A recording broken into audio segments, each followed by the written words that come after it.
الحمد لله والصلاة والسلام على نبيه. حضرات علماء کرام، قوم و ملت کے دماغ اور مغز اپنے اپنے علاقوں کے بااثر لوگ، وہ حضرات جن سے علاقہ بلاؤ پنچایت گاؤں جڑا ہوا ہے، ایسے لوگوں کا یہ منتخب اجتماع ہے. امارت شریعہ نے آج یہ میٹنگ بلائی ہے، کوئی جلسہ نہیں ہے، تقریری مجلس نہیں ہے، واعظ و نصیحت نہیں کرنی ہے، بلکہ آپ پیچھے بینر دیکھ رہے ہوں گے میرے اور آپ کے سامنے، اس میں مشاورتی اجلاس لکھا ہوا ہے. مشاورتی کا مطلب یہ ہوا کہ ہمارے اور آپ کے درمیان ان اہم ایجنڈوں پر جس کے لیے ہم بیٹھے ہیں مشورہ ہوگا. آپ کی رائے ہم جانیں گے، آپ ہماری رائے جاننے کی کوشش کریں گے. رائےوں کا دان پردان ہوگا، تبادلہ خیال ہوگا. یہ مشاورتی مجلس کا مطلب ہے. اس کے لیے ضروری ہے کہ آپ حضرات ان باتوں کو غور سے سنیں جو میں کہہ رہا ہوں، تاکہ اس پر آپ اپنی کوئی واضح رائے پیش کر سکیں اور اس رائے کی روشنی میں ہم اس مشن کو آگے لے کر بڑھ سکیں. اس لیے پہلی گزارش ہماری یہ ہے کہ متوجہ ہو کر، یکسو ہو کر، دماغ کو حاضر کر کے اور یہ سمجھ کر کے کہ اللہ تعالیٰ نے بڑی ذمہ داری میرے حوالے کی ہے.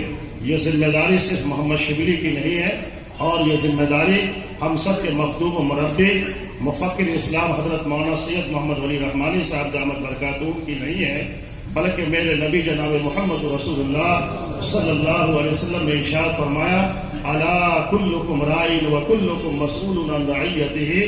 یاد رکھو تم میں کا ہر ایک ذمہ دار ہے، اور کل قیامت کے دن اللہ تعالی ہر شخص سے اس کے ماتحتوں کے بارے میں بھی پوچھے گا.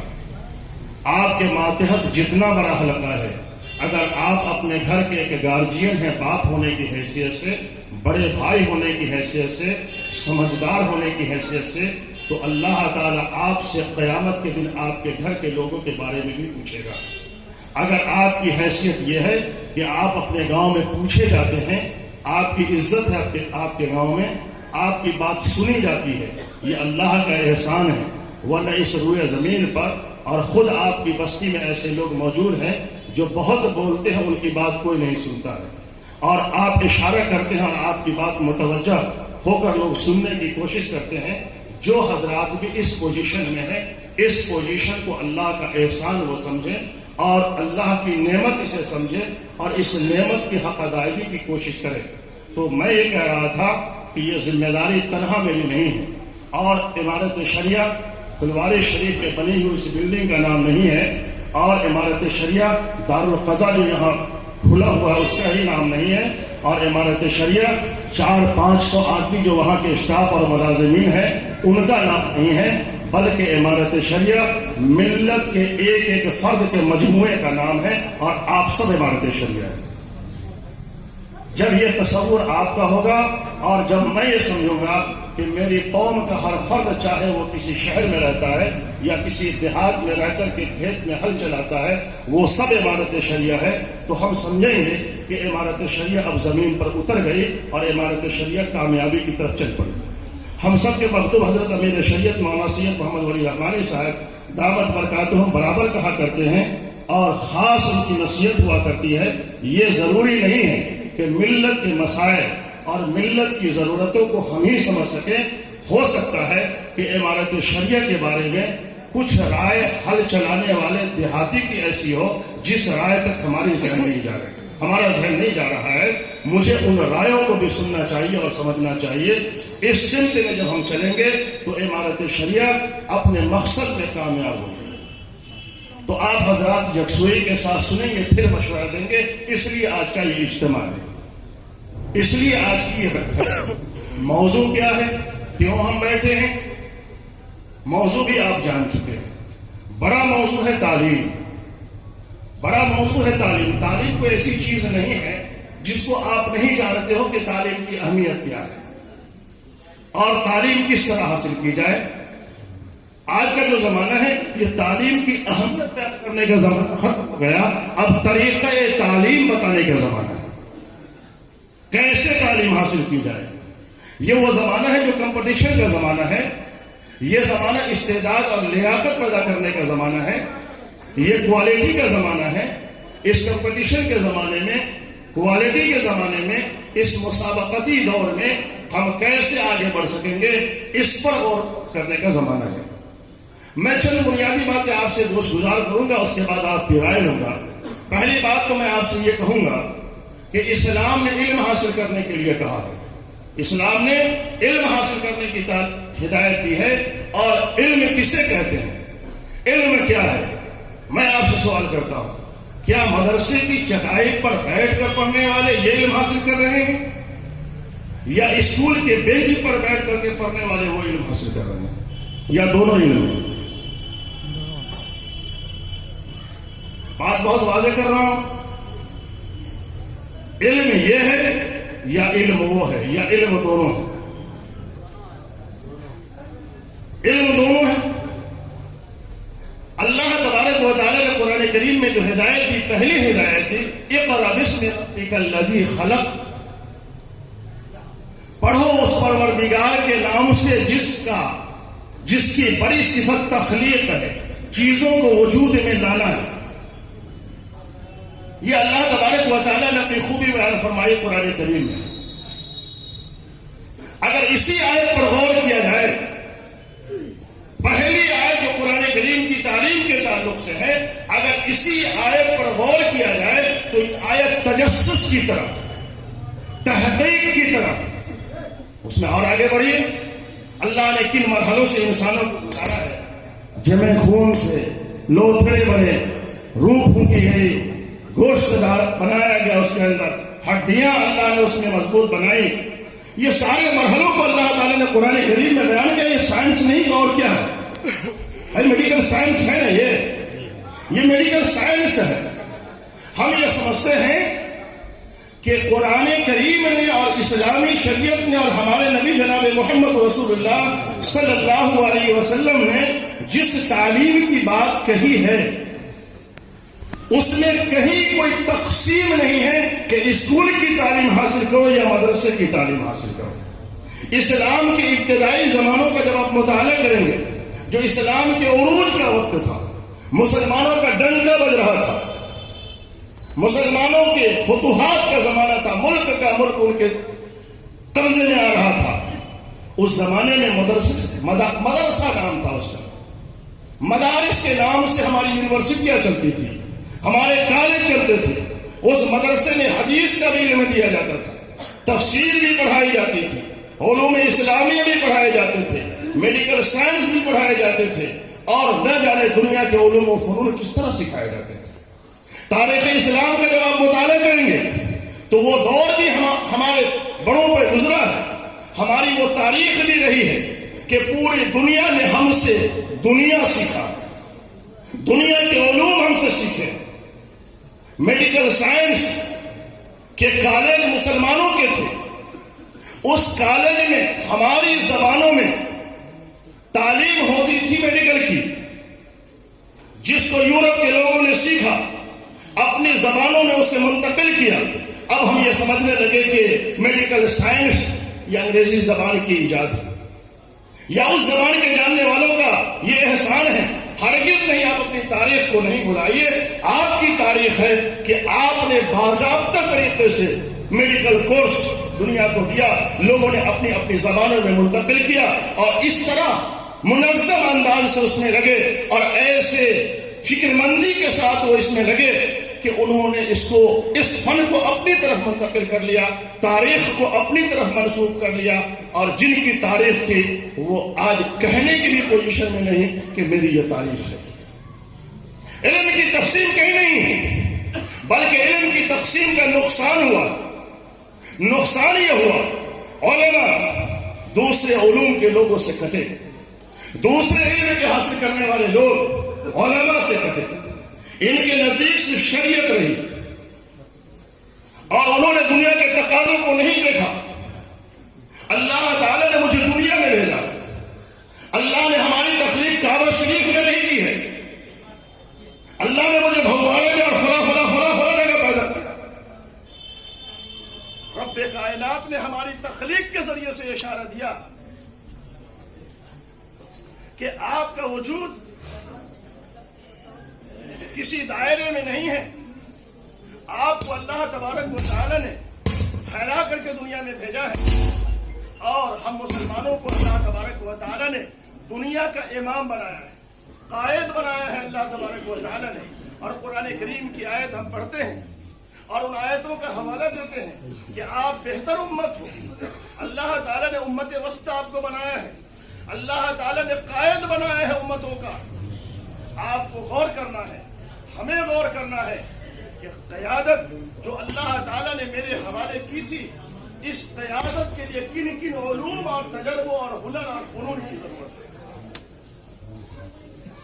اگر ہم نے ان تجربات کو, ان علوم کو, ان فنون کو, اس لینگویج کو, ان زبانوں کو ہم نے حاصل نہیں کیا جن کے ذریعے سے ہم پورے عالم پر چھا سکتے ہیں, تو ہم یہ سمجھتے ہیں کہ آپ نے امت وسط ہونے کی حیثیت سے اپنے ساتھ بھی دھوکہ دیا اور پوری امت کو دھوکے میں مبتلا کیا. نقصان بڑا ہوا. ایک طبقہ مکمل طریقے سے دوسرے طبقے سے الگ ہوا. اچھا, دوسرے طبقے نے یہ سوچا کہ مجھے دین کیوں سیکھنا ہے, مجھے قرآن کیوں پڑھنا ہے, مجھے مسائل کیوں سیکھنے ہیں, مجھے فقہ کی کتابیں کیوں پڑھنی ہیں, مجھے احادیث کیوں پڑھنی ہے, مجھے جنت کے بارے میں کیا جاننا ہے, مجھے جنت کی وعید و اس کے عذاب کے بارے میں کیا معلومات لینی ہے. تو دوسرے طبقے سے اس علم سے دوری بنائی. نتیجہ یہ ہوا کہ اس علم کے حاصل کرنے والے بھی اپنے مقصد سے دور ہو گئے. اس علم کے حاصل کرنے والے بھی اپنے مقصد سے دور ہو گئے. انجینئر تو بنے, انجینئر بنے, ان کے ذریعے سے مکانوں کی تعمیر ہو رہی ہے, ان کے ذریعے سے سڑکوں کی تعمیر ہو رہی ہے. اگر وہ یہ نیت کر لیے ہوتے مسلمان انجینئر کہ بہتر سڑک بنا رہا ہوں, بہتر روڈ میں قوم کو دے رہا ہوں, اس پر اللہ کے بندے آسانی سے چلیں گے, اللہ کے بندوں کو چلنے میں آسانیاں پیدا ہوں گی, کتنا اچھا ہوتا. لیکن انہوں نے کیا کیا؟ مسلمان انجینئر بھی اگر سڑکوں کی تعمیر کرتا ہے تو پیسے کمانے کے ارادے سے کرتا ہے, اس کا مقصد صرف اور صرف دنیا بن کر کے رہ گئے. ڈاکٹر ضرور بنے. ہمارے نبی جناب محمد رسول اللہ صلی اللہ علیہ وسلم نے کیا علم طب نہیں دنیا کو دیا؟ حضور علیہ الصلوۃ والسلام نے طب نہیں سکھایا, میڈیکل سائنس نہیں سکھایا, آپ نے دوائیں نہیں بتائی. حضور علیہ الصلوۃ والسلام نے دوائیں بتائی, طریقہ علاج بتایا. حضور علیہ الصلوۃ والسلام نے جو باتیں بتائی, کی دنیا سرچ کر رہی ہے اور ایک نتیجے تک پہنچ رہی ہے کہ اسلام کے پیغمبر محمد صلی اللہ علیہ وسلم نے 1450 سال پہلے, جب جانچ کے کوئی آلات نہیں تھے, اس وقت اسلام کے پیغمبر نے ایسی بات کہی.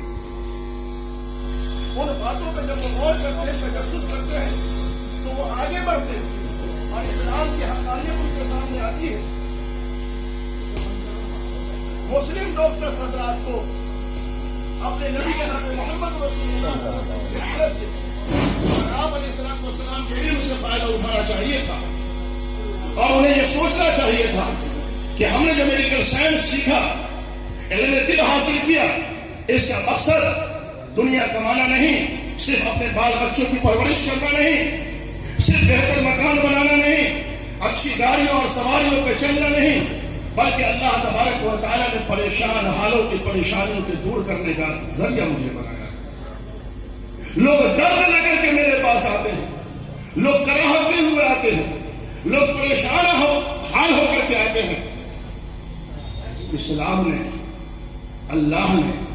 اللہ کے نبی نے پریشان حال لوگوں کے کام آنے کی جو فضیلتیں بیان کی, لوگوں کے دکھ میں کام آنے کی جو فضیلتیں اور ترتیبیں اسلام میں موجود ہیں, اگر ڈاکٹروں کے ذہن میں وہ بات ہوتی تو یہ ڈاکٹری کے راستے سے جنت کی راہ بناتے, یہ کلینک کھول کر کے جنت میں اعلیٰ مقام بناتے. لیکن اس طبقے نے دین کو نہیں سیکھا,